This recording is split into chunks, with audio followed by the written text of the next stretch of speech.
분들 인사하겠습니다. 덕분입니다. 이렇게 인사하겠습니다.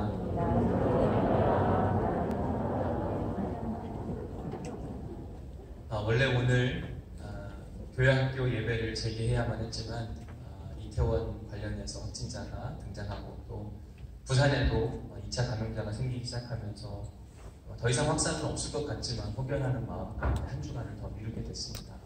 여러분 위해서 기도해 주시고, 지난 한 주간을 보내면서 특별히 우리에게 기분 좋은 뉴스 중에 하나는 뭐냐면 인천의 모 교회에서 확진자가 다녀갔는데 한 명도 안 나타났대요.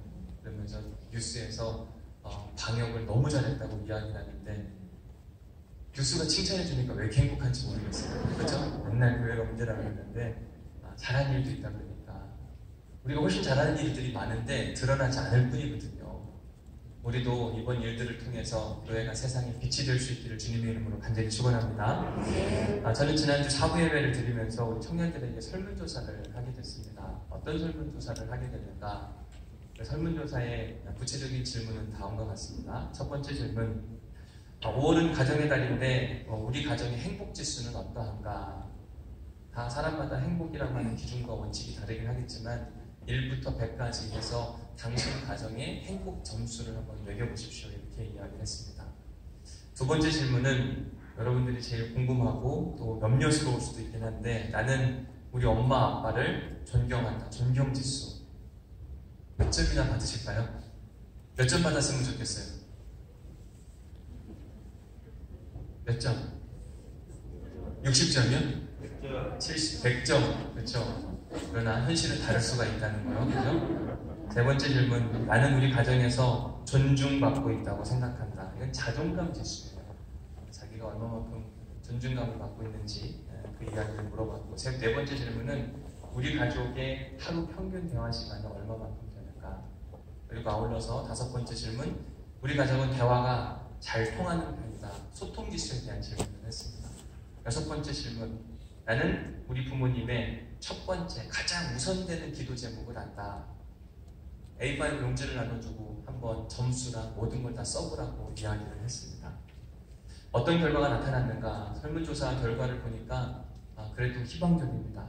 왜 희망적이냐면, 우선 가정의 행복지수를 이야기하라고 했는데 80% 이상이 우리의 가정의 행복지수가 70점 이상이다 이렇게 이야기를 했어요.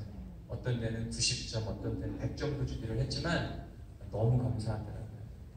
행복한 가정을 이룬 사람들이 사람들과 함께 목회한다고 하는 건 정말 행복합니다. 왜냐하면 가정이 깨진다고 하는 건 그 깨진 가정 안에 가지고 있는 상처가 고스란히 밖으로 드러나게 되어 있거든요. 평상시에는 괜찮습니다. 그런데 어떤 어려움과 아픔이 찾아오면 그러한 마음의 상처들이 독이 되어서 칼이 되어서 막 누군가를 휘집어낼 때가 분명히 있거든요. 감사한 건 우리 교회의 거의 80% 이상이 건강한 가정이다. 여러분 그렇게 생각하지 않으실 수 있지만 우리 교회 청년들은 우리 가정이 행복하다라고 훨씬 더 많이 응답했다. 여러분들이 기억하시면 되겠습니다. 두 번째 질문은 나는 우리 엄마 아빠를 존경한다. 존경지수. 여러분들 궁금하시죠? 많이 나오면 좋겠죠? 5점짜리 엄마도 계셨고 10점짜리 아빠도 계셨습니다. 22점, 37점짜리도 있었는데, 그래도 감사한 건 대부분의 많은 젊은이들이 우리 엄마 아빠를 존경한다. 60점 이상을 준 청년들이 굉장히 많습니다. 그리고 80점, 100점짜리 부모님들도 많더라고요. 그래서 여러분 너무 걱정하지 않으셔도 됩니다. 여러분들의 자녀들이 여러분들 정말 사랑하고 존경한다. 이 마음만 잘 기억하시고 여러분 자녀들을 칭찬하고 격려해 주세요. 오늘 가가지고 너 몇 점 썼어? 이렇게 물어보지는 마세요. 저도 잘 모릅니다. 왜냐하면 무명으로 해서 냈기 때문에. 여기 세 번째 질문이 뭐였냐면, 나는 우리 가정에서 존중받고 있다. 자존감에 대한 질문이었는데, 안타깝게도 어른에 대한 존경심은 강했는데 자기 자신에 대한 자존감은 생각보다 낮더라고요. 30점, 35점, 40점, 50점 이하의 점수를 자기 스스로에게 자존감 낮도록 평가한 젊은이들, 중학생, 고등학생, 청년들이 너무 많았습니다. 안타깝더라고요. 바라기는 오늘 가셔서요, 이유를 묻지 마시고 자꾸 격려해 주시고 응원해 주시는 귀한 믿음의 부모님 되시길 주님의 이름으로 간절히 부탁을 드립니다. 우리가 사실 아이들 태어났을 때 뭐라고 이야기했냐면 건강만 하라고 그랬잖아요. 그렇죠? 아픈 아이들도 있는데 건강하게 태어나서 고맙다. 근데 애들이 너무 건강만 하고 공부를 못하니까 속상한 거죠. 취업도 안 되고 시집장 가서 늦게 가는 것 같고 애도 안 나는 것 같고 뭐 이러니까 우리도 모르게 우리 마음속에 있는 이야기가 덜컥 쏟아질 때가 있습니다. 그리고 특별히 누군가 비교해가면서 누구네 집은 그렇대더라. 제일 하면 안 되는 일들 중에 하나거든요. 여러분, 아이들은, 자녀들은요, 우리한테 옳은 이야기, 바른 이야기를 듣고 싶어 하는 게 아닙니다. 아이들도 알아요. 무엇이 옳은 거고 무엇이 바른 건지. 오히려 아이들은 응원하고 격려하는 이야기를 부모님으로부터 듣고 싶어 합니다. 근데 생각보다 우리가 그게 잘 안 되잖아요. 젊은 청년들이 하는 이야기 중에 하나가 그런 게 있어요. 엄마 아빠 이야기를 들으면 틀린 말은 하나도 없대요. 그런데 들으면 기분이 나쁘답니다.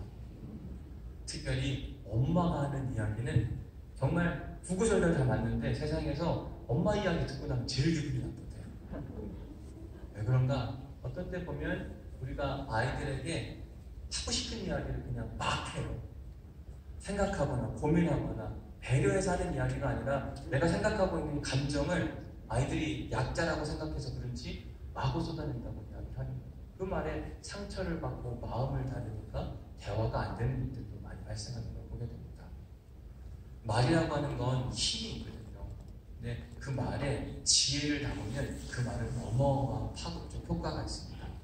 바라기는 오늘 말씀을 통해 우리에게 말하는 지혜가 있기를 주님의 이름으로 간절히 축원합니다. 네 번째 질문은 우리 가족의 평균 대화 시간이 어느 정도 되는가? 어떤 청년은 5초 이렇게 이야기해요. 5초. 집에 가서 딱 한마디만 하라고 다녀왔습니다. 5분, 10분. 근데 제가 이렇게 쭉 점검해서 결과를 내보니까요. 특별한 사항은 뭐냐면 30분 이상 대화하는 가정은 행복지수가 높고 부모님에 대한 존경도도 높고 자기 자신에 대한 자존감의 정도도 높다라고 하는 지수가 나왔어요. 그 말인즉슨 우리가 가정에서 대화를 많이 해야 된다. 여러분 어떠세요? 가정에서 대화 많이 하십니까? 어느 정도나 하세요? 최소한 30분 이상? 근데 이게 말하고 싶다고 되는 일은 분명히 아니잖아요. 뭔가 마음이 통해야만 가능한 일이지 혼자서 계속 이야기하면요 항상 한계가 있거든요. 대화를 많이 하다 보면 장점 중에 하나는 뭐냐면 부모님이 누구이고 자녀가 누구인지 어떤 고민과 어떤 기도 제목을 가지고 있는지 충분히 인지할 수 있다고 하는 사실입니다. 그래서 대화 시간이 많으면 많을수록 이 가족 간의 기도 제목을 알더라고요.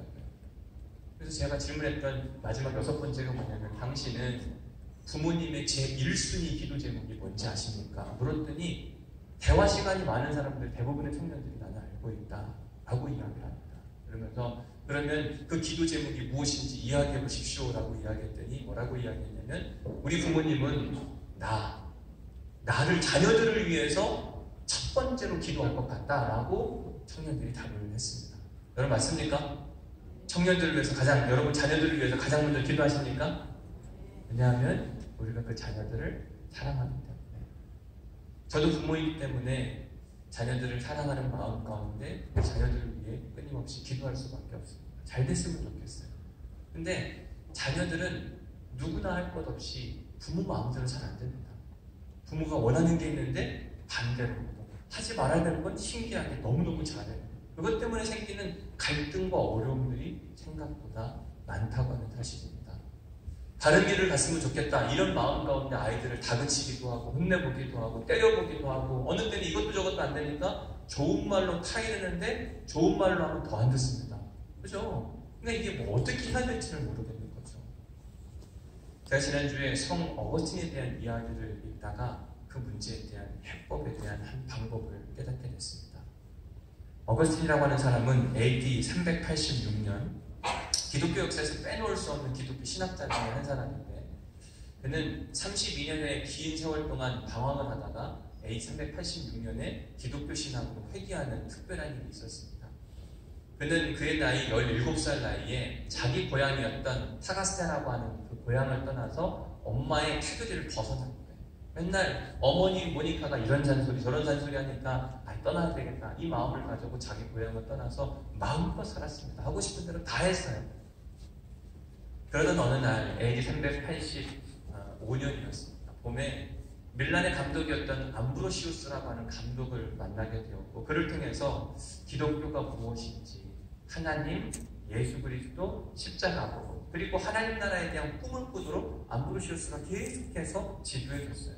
그랬더니 그의 가슴이 뜨거워졌고, 그가 기독교 신앙으로 회귀한 다음에 AD 387년 부활주일에 어거스틴이 이제 세례를 받게 됩니다. 모니카가 듣자 하니, 어거스틴의 어머니 모니카가 듣자 하니 어거스틴이 뭔가 변화가 일어나고 있다. 그에게 선생이 생겼는데 암브로시우스라고 하는 선생이다. 그를 만나고 싶었던 거죠. 그를 찾아가서 선생님, 우리 아들 좀 고쳐주십시오. 우리 아들 좀 잘 크게 해주셔서 그가 옳은 길로 갈 수 있도록 때려서라도 좀 가르쳐주시면 좋겠습니다. 라고 하는 간절한 마음으로 호소를 했습니다. 그때 암브로시우스 주교가 했던 유명한 말, 모니카, 눈물로 키우는 자식은 망하는 법이 없습니다. 여러분, 자녀가 바른 길, 하나님 기뻐하시는 길, 그 길을 걸어가기를 간절히 소망한다고 한다면 우리가 해야 할 일은 눈물 있는 기도예요. AD 387년 성 어거스틴이 세례받던 그날, 모니카는요, 그 앞에서 은혜의 강물을 흘려보냈다고 이야기해요. 그 은혜의 강물이 뭐냐면 평상시에 그가 쏟아내었던 눈물의 양을 한 번에 왈칵 쏟아내버린 겁니다. 내 사랑하는 아들이 이제 주육품으로 돌아옵니다. 결국 그 눈물의 기도가 어거스틴을 변화시키는 원동력이 됐습니다. 최근에 어떤 한 목사님 이야기를 듣는데 자기는 엄청 방황하는 시간을 보냈다고 그러더라고요. 그러다가 자기가 신학교에 간다 그랬을 때 자기 어머니가 그렇게 기뻐해요. 그래서 자기 어머니는 기독교인이었고 자기에 대한 특별한 마음이 있는 것도 알긴 했는데 왜 엄마는 나한테 예수 믿으라, 예배드리러 가라 이렇게 얘기를 하지 않았는가 어머니한테 물었더니 어머니가 하는 말, 나는 그저 눈물로 기도만 했을 뿐이다. 그러면서 너무너무 좋아하셨대요. 우리 자녀들이 변하는 건 옳은 말, 바른 이야기야. 교회 가자. 너 그렇게 인생 살아도 되겠어? 이런 이야기로 자녀들이 변하지 않는다는 이야기를 하는 겁니다. 사랑이 바뀌는 건 바른 가르침 때문이 아니라 눈물 뿌려 기도하는 부모님의 그 간절함이 영혼을 바꾸고 영혼의 새로운 인생을 살 수 있는 기회를 선물해 준다고 하는 사실입니다. 바라기는 여러분들 자녀를 위한 눈물의 기도가 온전히 살아있기를 주님의 이름으로 간절히 축원합니다. 오늘은 사도 바울의 말의 힘과 영향력, 그에게는 어떻게 말의 힘과 영향력이 있었는가, 그 세 번째 시간으로 눈물에 대한 이야기를 함께 말씀의 은혜를 나누고자 합니다. 우리 19절 말씀을 함께 읽어보겠습니다. 같이 읽습니다. 곧 모든 경성과 눈물이며 유대인의 관계로 말미암아 당한 시험을 참고 주를 섬기는 것과. 성령의 사람 사도 바울은 자신의 힘과 말의 힘과 영향력의 근원을 뭐라고 이야기했냐면 모든 겸손과 눈물이라고 이야기했습니다. 사도 바울은 눈물의 사도였어요. 눈물이 참 많은 사람이었습니다. 자기가 사랑하는 믿음의 성도들이 변하지 않는데 그는 눈물 뿌려 기도하면서 하나님 성령을 부어 주옵소서, 하나님 저들의 인생이 바뀌어가게 하여 주옵소서. 특별히 에베소에서 그가 기도할 때, 에베소에서 믿음의 성도들을 위해 기도할 때 에베소 교회 장로님들이 봤어요. 아, 사도 바울은 죽어가는 영혼들을 위해 안타까워 눈물을 흘려 기도하는 믿음의 사도였다, 리더였다. 특별히 에베소에서 사도 바울이 쓴 편지가 뭐냐면 고린도 전서후서거든요. 고린도 교회를 너무너무 사랑했어요. 근데 고린도 교회 교인들이 변하지 않는 거예요. 눈물 뿌려 기도하면서 저들이 바뀌어가기를 간절히 소망하는 그 마음을 가지고 눈물의 목회를 했더니 에베소 교회 장로님들이 그 모습을 기억하고, 장로님들 내가 여기 밀레교에 있는데 45km 먼 거리를 걸어와서 내 이야기를 좀 들어보십시오 라고 이야기했을 때 그 에베소 교회 장로님들은 도만하지 않고 곧장 달려와서 사도 바울의 말에 귀를 기울이는 모습을 보게 됩니다. 사도 바울이 어떤 인생을 살았길래 어떻게 우는 목회를 했기 때문에 이런 일이 있었는가. 오늘 설교 제목에 보면 설교 제목이 뭐라고 되어 있습니까? 신만 나는 눈물이라고 되어 있어요. 있어요. 제가 오늘 설교 준비하면서 눈물에 대해서 공부를 해보니까 눈물이 뭐냐? 눈물은 우리 눈 밖에 눈물샘이라고 하는 게 있는데, 그래서 이 눈물샘에서 분비물이 자극하는 걸 눈물이라고 이야기한다고 하더라고요. 그 눈물이 모든 건강한 사람들은 웬만하면 다 나오고요. 지금도 여러분들은 눈물이 눈에 이렇게 있는 거예요. 그래서 안구가 건조하지 않은 것, 이건 왜 그런가? 그러니까 눈물샘이 정상적으로 작동하고 있기 때문에. 그래서 모든 사람들은 매일같이 눈물을 경험하고 산다. 근데 이걸 뭐라고 표현하냐면 basal tears, 기본적인 눈물이라고 하는 겁니다. 건강한 사람은 누구나 다 갖고 있어요. 근데 이런 눈물 말고 또 하나의 눈물이 있는데 그게 뭐냐면 reflex tears라는 게 있습니다. 조건 반사적인 눈물이에요. 예를 들어서 우리가 양파를 까게 되면 뭐가 나와요? 눈물이 나요. 왜 눈물 나죠? 매우니까. 매운 기운이 내 안에 들어오는 것을 막아주기 위해서 분비물이 자극되어서 터져 나오는 걸 또 다른 눈물이라고 이야기하는데, basal tears와 이 reflex tears의 차이는 뭐냐면 reflex tears는 훨씬 더 많은 눈물을 흘린다는 거죠. 그래서 막 어떤 때는 양파 많이 가다 보면 눈물이 어떻게 해요? 주르르 흘러내릴 때도 있잖아요. 다른 차원의 문제. 세 번째로 눈물의 종류가 뭐라고 이야기하냐면 emotional tears라는 게 있어요. 감정적인 눈물. 이 감정적인 눈물은 다시 둘로 나누게 되는데, 어떤 감정이 있냐면 positive emotion이 있습니다. 긍정적인 감정. 그런 다음 반대로 negative emotion이 있어요. 부정적인 감정이 있어요. 긍정적인 감정일 때 흘리는 눈물은 뭐냐면 내 안에 기쁨과 감사와 즐거움과 행복함이 찾아와요. 어떤 때는 어떤 사람이, 내가 사랑하는 사람이 세상을 떠났어요. 슬플 때, 이것도 사랑하는 감정이잖아요. 그때 흘리는 감정의 눈물을 positive tears라고 이야기합니다. 근데 반대로 우리가 화가 날 때, 시기하고 질투하고 분노가 막 폭발할 때 흘리는 그런 눈물도 있잖아요. 이걸 negative tears라고 이야기해요. 근데 이 둘의 차이가 있는데요. 눈물이 있는데, 여러분 눈물을 보면 맛이 있습니까? 없습니까? 눈물 맛 있어요? 없어요? 눈물 맛이 어떻습니까? 짜죠? 그죠? 다른 맛 경험해 보신 분 계세요? 나는 그런 맛 말고 다른 맛도 경험해봤다. 단맛 이런 거 경험해 보셨어요? 근데 오늘 설교 제목이 뭡니까? 신맛 나는 눈물. 학자들이 조사를 해보니까요, 긍정적인 눈물을, 기쁘고 감사하고 행복한 눈물을 흘릴 때에는 산성 성분이 많아서 신맛이 난대요. 근데 반대로 분노와 짜증과 속상함이 막 폭발할 때는 어떤 눈물이 나요? 여러분들 조금 전에 눈물 무슨 맛 난다고 했어요? 여러분들이 흘리는 눈물은 다 뭐예요? 누군가 막 우는데 그 눈물, 그 사람의 감정 상태가 궁금하면 잠깐만 기다리라고 그러고서는 어떻게 하면 돼요? 맛을 보면 돼요. 아, 저 사람 눈물이 어떤 맛인가? 오늘 본문에 보면 사도 바울이 눈물을 흘렸다, 눈물의 목회를 했다. 그가 흘린 눈물은 어떤 눈물이었을까? 신맛 나는 눈물이었을까? 아니면 짠맛 나는 눈물이었을까? AD 35년 그가 회심하기 그 이전까지 바울의 인생은요, 철저하게 자기중심적이었습니다. 어려서 성공한 인생을 살고 싶어서 자기 고향을 떠났어요. 예루살렘에 가서도 가장 훌륭한 선생님 밑으로 들어가고 싶어서 애를 썼습니다. 뿐만 아니라 그 당시에 유대 권력자들이 가장 좋아했던 일, 기독교 말씀 정책에 앞장섰던 인물. 왜요? 자기가 성공하고 싶어서. 그러니까 철저하게 자기중심적인 사람이었어요.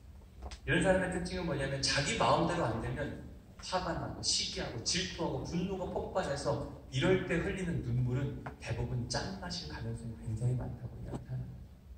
그런데 AD 45년 사도 바울이 부활하신 주님을 만난 그 이후부터 약 10년이 지나면서 그는 2번의 선교 실패를 했고, 그리고 끊임없는 하나님의 신앙 훈련을 통해서 거듭난 인생을 살기 시작하면서 바울이 AD 45년부터 본격적인 선교 사역을 시작하는데, 그때부터 흘린 그의 눈물은요, 사랑과 기쁨과 감사와 은혜와 감격의 눈물, 신맛 나는 눈물이었어요. 예를 들면 바울이 1차 선교여행을 할 때 루스드라라고 하는 동네에 들어갔다고 지난주에 말씀을 드렸습니다. 그곳에 갔더니 나면서부터 안진뱅이로 살아온 사람이 있었고, 그 사람을 사도 바울이 나사렛 예수의 이름으로 명하노니 일어나 걸으라 라고 명령했을 때 사도 바울은 그 은혜를, 하나님의 역사를 경험했어요. 나면서부터 안전뱅이 된 사람이 갑자기 벌떡 일어나는 겁니다. 그러자 루스드라에 있는 모든 사람들이 사도 바울과 실라를 칭송해 주기 시작합니다. 하늘에서 내려온 사람들이다. 제우스다, 헤르메스다. 난리가 났어요. 이때 사도 바울이 했던 일이 뭐라 그랬어요? 뭐 했다 그랬죠? 옷을 찢었다. 이러지 마시라고 겸손한 모습을 보였습니다. 그런데 이렇게 겸손한 사람들한테 큰 어려움이 닥치게 돼요. 사도행전 14장 19절 말씀입니다. 함께 읽어봅니다. 시작. 유대인들이 안디옥과 이고니온에서 와서 우리를 추모하니 그들이 돌로 바울을 쳐서 죽은 줄로 알고 시외로 끌어 외칩니다. 분명 조금 전까지는 사도 바울을 칭송해 줬습니다. 하늘에서 내려왔다. 그들을 향한 그 특별한 마음 때문에 막 찬송해주고 난리가 났었는데 한순간에 어떤 사람들이 찾아와서 저 멀리 비시디 안디옥과 이고니온에서 걸어온 사람들을 막 선동해 사도 바울 나쁜 놈이다. 저 사람은 가짜 사도다. 저들을 죽이지 않으면 여기서 큰일 날 것이다. 이런 모함을 받은 루스드라 사람들이 손에 돌을 들고 사도 바울을 내려치기 시작하는데 그냥 흉내만 낸 게 아니라 사도 바울을 죽을 만큼 돌쇠를 퍼부었습니다. 결국 그는 죽음 almost died. 거의 죽음에 가까운 그런 지경에 이르렀어요. 그러자 어떻게 하는가? 시외로 끌어냈는데 그 다음 20절 말씀에 보면 제자들이 둘러섰을 때 바울이 일어나 지금 돌에 엄청 맞아가지고요. 죽은 상태, 거의 죽은 상태라고 생각이 들어서 루스드라 성 밖으로 끄집어 낸 상태였습니다. 근데 바울이 일어났대요. 여기 스텝이라고 하는 동사를 쓰는데 일어나다고 할 때 바울이 스스로 일어난 게 아니에요. 그때는 수동태. 자기 힘으로 일어난 것이 아니라 누군가의 의지와 도움으로 그 누군가가 누구냐면 살아계신 하나님의 능력. 죽은 자를 일으켜 세우시는 그 하나님의 은혜와 역사를 사도 바울이 여기서 다시 한번 경험했어요. 돌쇠를 엄청 맞았기 때문에 그는 죽을 수밖에 없었습니다. 그런데 죽음으로 끝나지 않고 그를 일으켜 세우시는 하나님. 그 다음이 중요한데 뭐라고 이야기했냐면 그가 그 성에 들어갔다가 그 다음날 바나바와 함께 더베로 갔다.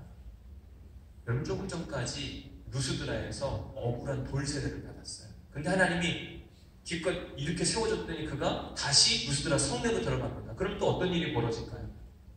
또 돌을 맞아 죽을 수도 있었어요. 근데 사도 바울은 다시 루스드라 성내로 들어갑니다. 왜 들어갔을까요? 바울의 딱 관심 하나는 뭐냐면 오직 하나님 나라, 예수 그리스도, 십자가 복음을 증거하자. 지금이 기회라고 생각합니다. 지금이 내가 다시 들어가서 나를 죽을 뻔한 그 상황 가운데 나를 끄집어내시고 나에게 새 생명을 주셨는데 딱 다시 들어가서 여보시오 나를 좀 보십시오. 당신들이 나에게 억울한 돌팔매질을 했는데 내가 죽지 않고 여기 살아있습니다. 하나님이 살리셨습니다. 이 하나님을 믿지 못하시겠습니까? 마음껏 전도하는 겁니다. 이때 사도 바울이 루스드라 사람들을 바라보는 그 심정이 어땠을까요? 복음과 진리를 알지 못하고 오히려 진실과 살아계신 하나님을 억누르고 죽이려고 했던 그들을 바라보는 긍휼한 마음. 사도 바울이 자기에게 돌쇠를 퍼붓는 사람들에게 가서 복음을 증거할 때 그는 분노와 짜증과 시기와 질투의 문제가 아니라 기쁨과 감사와 긍휼, 나에게 이런 은혜를 주신 그 하나님 감사합니다. 신만 나는 눈물을 흘렸을 겁니다. 사도 바울이 2차 선교여행을 할 때에도 비슷하게 억울한 경험을 하게 되는데요. 우리 사도행전 16장 16절부터 18절 말씀을 함께 읽어보겠습니다. 같이 읽습니다. 우리가 기도하는 곳에 가다가 전치의 귀신들이 여종 하나를 만나니 정으로 그 주인들에게 큰 이익을 주는 자라. 그가 바울과 우리를 따라와 소리질러 이르되 이 사람들은 지극히 높은 하나님의 종으로서 구원의 길을 너희에게 전하는 자라 하며 이같이 여러 날을 하는지라. 바울이 심히 괴로워하여 돌이켜 그 귀신에게 이르되 예수 그리스도의 이름으로 내가 내게 명하노니 그에게서 나오라 하니 귀신이 즉시 나오니라. 성령의 사람 사도 바울이 2차 전도여행을 하면서 빌립보라고 하는 도시에 갔습니다. 갔더니 거기에 점치는 귀신 들린 한 여자 종이 있었던 겁니다. 언제부터인지 모르지만 그 사람은 돈 많은 사람한테 매수를 당해서 점을 쳐주고 돈은 누가 가져가냐면 그 부자가 가져가는 거예요. 평생을 그렇게 살아왔어요. 근데 그 점괘가 너무너무 잘 맞는 겁니다. 그러니까 그를 찾아오는 사람도 많았고 여러 가지 일들이 있었는데 어느 날 사도 바울이 빌립보에 딱 들렸는데 사도 바울을 알아본 거예요. 내가 아는 사람인데 당신은 하나님의 사람으로서 구원의 길을 인도해줄 사람이고 뭐 이런 이야기를 계속해 냅니다. 근데 한 번, 두 번 하면 괜찮을 텐데 따라다니면서 계속 그러는 겁니다. 귀찮기도 하고 뿐만 아니라 그 한 여종이 불쌍한 거예요. 언제부턴가 귀신이 들렸고 언제부턴가 누군가의 종이 되어서 실컷 점치는 꾀를 그 능력을 통해서 남의 배나 불리는 그 여인의 인생을 보니까 답답하고 속상한 거죠.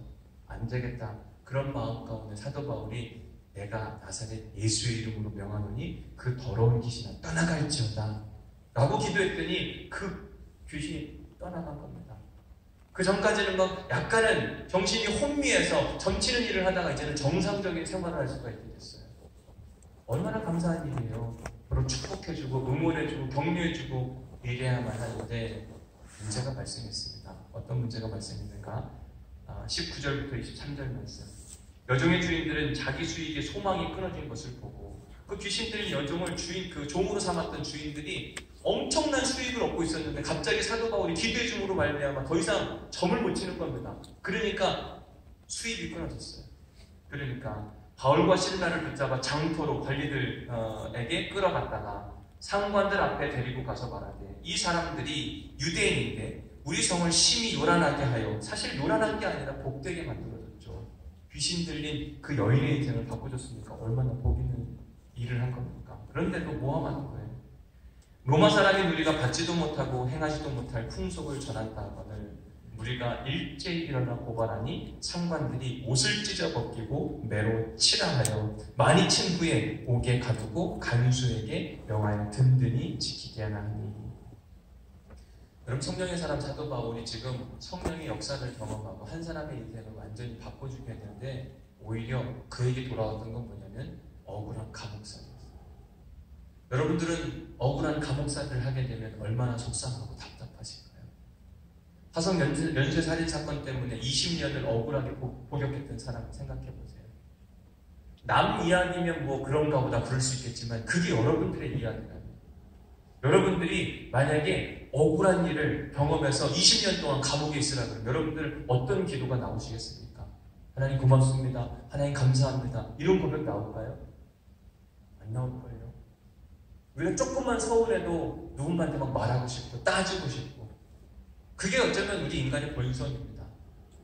사도 바울도 억울한 일 당했으니까 그 안에서 하나님 내가 복음 증거하려고 여기 왔다가 귀신 들린 한 여인의 인생을 바꿔주고 성령의 역사가 일어났는데도 불구하고 이런 억울한 일을 당했습니다. 하나님 꺼내주옵소서. 하나님 저자들을 무찔러 주옵소서 라고 기도할 수 있었겠지만 바울은요 사도행전 16장 25절에 보면 이렇게 되어 있습니다. 한밤중에 바울과 실라가 기도하고 무슨 기도를 했을까? 그 기도의 내용은 모르겠는데 그 다음이 중요합니다. 뭐라고 되어 있어요? 하나님을 여러분 찬송은 언제 합니까?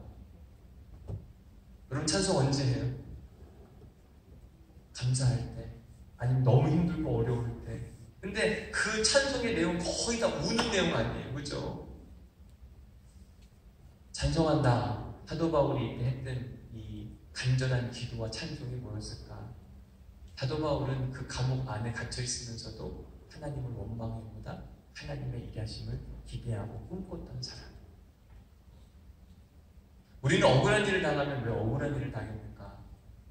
답답하고 속상했을 텐데 바울은요 그 한밤중에 큰 목소리로 사도행전 16장 자세히 읽어보면 그 감옥 안에 있는 모든 사람들이 다 들릴 정도로 혼자 하나님과 이 관계성이 아니라 정말 하나님이 일하실 것을 기대하고 소망하는 마음 가운데 기도하고 찬송하며 하나님 내가 비록 지금 억울한 일을 당하고 있지만 하나님이 일하실 것을 믿습니다.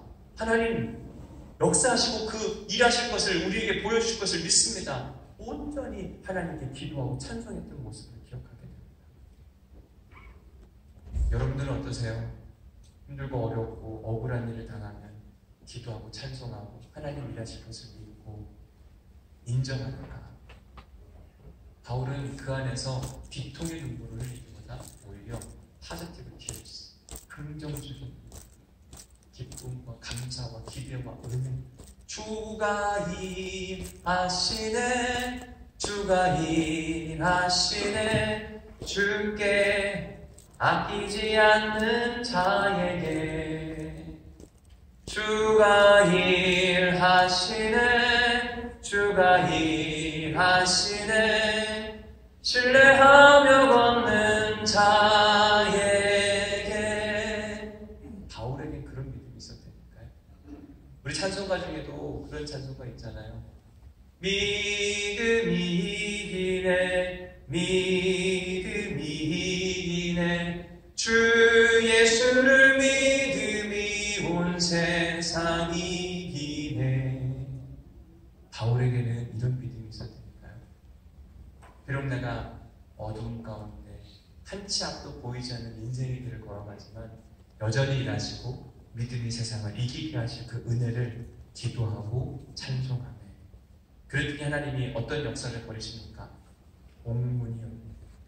건강한 모습으로 그 옥문을 걸어나가는 은혜를 누렸어요.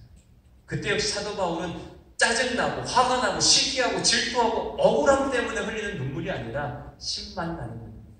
바울을 보면은요 늘 눈물의 사람이었어요. 어려움과 아픔 때문이기도 했지만 그가 겪은 은혜와 기쁨 때문에 그는 감사합니다, 고맙습니다, 일하실 것을 믿습니다. 그러면서 계속 뺀 거예요. 1차 선교행 때도 그랬고 2차 선교행 때도 그렇고 3차 선교행 때는 말할 것도 없었어요. 고린도후서 2장 4절에 보면 이렇게 되어 있습니다. 우리 함께 읽어볼게요. 내가 마음에 큰 눌림과 걱정이 있어 많은 눈물로 너희에게 썼노니 이는 너희로 근심하게 하려 것이 아니요 오직 내가 너희를 향하여 넘치는 사랑이 있음을 너희로 알게 하려 함이라. 아멘. 사도 바울이 2차 선교행 때 고린도 교회를 개척하고 거기에 복음의 씨앗을 심었습니다. 근데 복음을 심었는데 복음의 열매가 안 맺혀져요. 복음의 열매는 사랑과 희락과 화평과 오래 참음과 자비와 충성과 온유와 절제와 이런 성령의 열매들이 맺혀져야 되는데 고린도 교회로부터 들려오는 소식은 지저분한 이야기예요. 시기와 질투와 분쟁과 나누어짐과 모함과 이런 아주 듣기 싫은 이야기들이 너무너무 자주 등장하는 겁니다. 바울이 안타까운 마음 가운데 고린도 교회에게 편지를 써요. 사랑하는 고린도 교회 성도들이요, 주도 하나요 성령도 하나이신데 그리스도가 언제 나눠주신 적이 있습니까? 그런데 왜 여러분들은 시기하고 질투하고 나누어지고 모함하고 왜 자꾸 그러시는 겁니까? 그러시면 안 됩니다. 복음 안에 사십시오. 예수 안에 하나님에게를 간절히 소망하십시오 라고 이야기하는데도 불구하고 고린도 교회는 변하지 않는 거예요. 오히려 사도 바울을 더 모함함으로 그를 이단시하기도 했습니다. 바울은요 너무 답답하고 속상한 거죠. 이래서야 되겠는가? 그래서 바울은 에베소에 머물면서 고린도 교회에 또 편지를 한 통을 쓰는 그게 바로 우리가 함께 읽었던 고린도후서 2장 4절이었습니다. 눈물의 편지. 너무너무 사랑하는데 그들이 바뀌지 않으니까 에베소 교회, 에베소 지역에서 이 고린도 교회를 향해서 쓰는 편지가요 눈물의 범벅이